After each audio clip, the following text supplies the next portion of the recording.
Today, we're digging into a law that is fundamentally changing the internet for more than 1 billion people. We're talking about India's Digital Personal Data Protection Act of 2023. This is a huge shift in how your data gets handled, so let's jump right in. Every single time you open an app, buy something online, or just browse the web, you're leaving behind this digital trail. But have you ever stopped to think, who's actually in charge of all that information? Who gets to use it, and for what?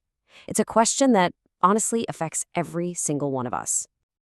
And now, India has a really clear answer to that question. It's this new act, the DPDPA. It sets up a whole new framework that gives you, the individual, some very clear rights over your data, and it puts some serious responsibilities on the companies handling it.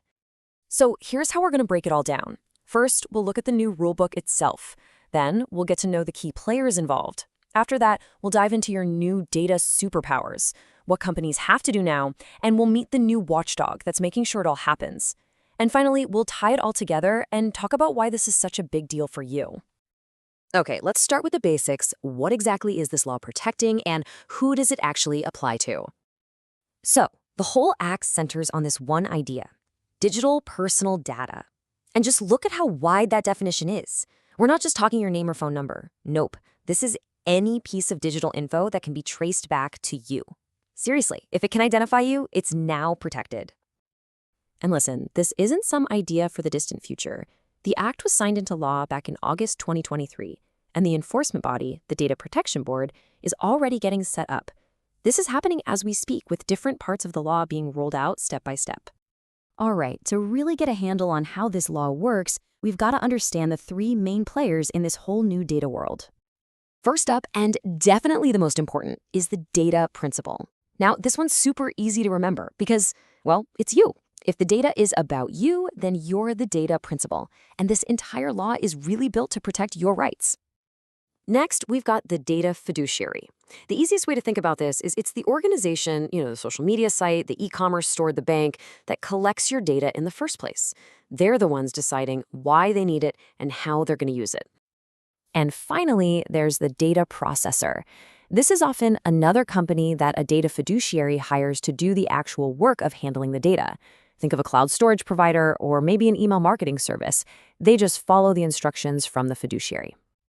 So here's the bottom line. The fiduciary is the one in the driver's seat. They call the shots, and they are ultimately responsible for what happens to your data. The processor, they're just following orders. And that distinction is absolutely crucial when it comes to figuring out who's accountable. Okay, now for the part that's a real game changer for all of us. This act gives you, the data principal, a whole new set of rights. Honestly, you can think of them as your new data superpowers. So, what does this actually mean for you? Well, for starters, you now have the right to go to any company and ask, hey, what data do you have on me? And if you see something that's wrong, you can tell them to fix it or even delete it entirely. If you've got an issue, there's now an official way to get it sorted out. You can even pick someone to handle these rights for you if you're unable to. Let's just zoom in on one of the most powerful rights here: erasure. You might have heard it called the right to be forgotten. The law is incredibly direct about this. If you ask a company to delete your data, they have to do it. The only time they can say no is if some other law specifically says they have to keep it. Here's a perfect real-world example straight from the act. Let's say you close your savings account. Well, the reason the bank had your data is now gone, so they have to delete it.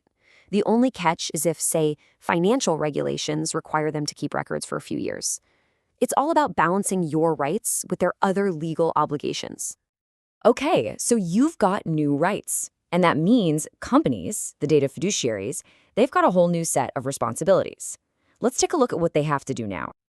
You can pretty much think of this as their new mandatory checklist. First, before they collect anything, they need your clear consent. Then it's their job to keep that data safe and make sure it's accurate. If there's a data breach, they have to tell you and the authorities right away. And finally, once they don't need the data for its original purpose anymore, they have to get rid of it.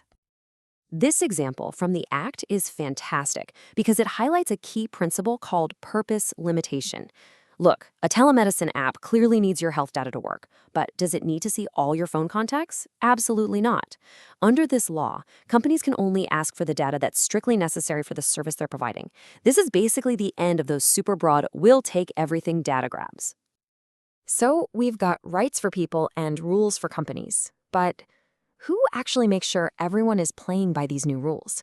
Well, let's meet the new sheriff in town. This is the Data Protection Board of India. It's an independent body that was created specifically to enforce this law. It's even designed to be a modern digital office, so it can handle complaints and cases online, which is way more efficient. And here's the most important part. It has real teeth. It has the power to investigate companies and hit them with major penalties. And just how big are we talking? Well, this number says it all. Up to 250 crore rupees. That's about 30 million US dollars. And that's the maximum penalty for just one offense, failing to prevent a data breach. A fine that big is going to get everyone's attention, for sure. And this table from the Act itself breaks it down even more. The penalties are huge, and they're aimed at very specific failures. Not preventing a breach is the biggest fine, but failing to even tell you about it is also massive. The law also puts a special focus on protecting kids' data. And it's interesting, there's even a small penalty for users who file fake complaints, just to make sure the system stays fair. Okay, let's pull all of this together. We've gone over the rules, we've met the players, and we've seen the referee. So what's the big picture here? What's the main takeaway from all of this? At the end of the day, this act is a massive shift. Your personal information is no longer just a free resource for companies to use however they want. It is now a protected asset. There's a clear rulebook for it, and you are its primary owner. The law has handed you that rulebook and a brand new set of tools. So the real question is, how are you going to use them?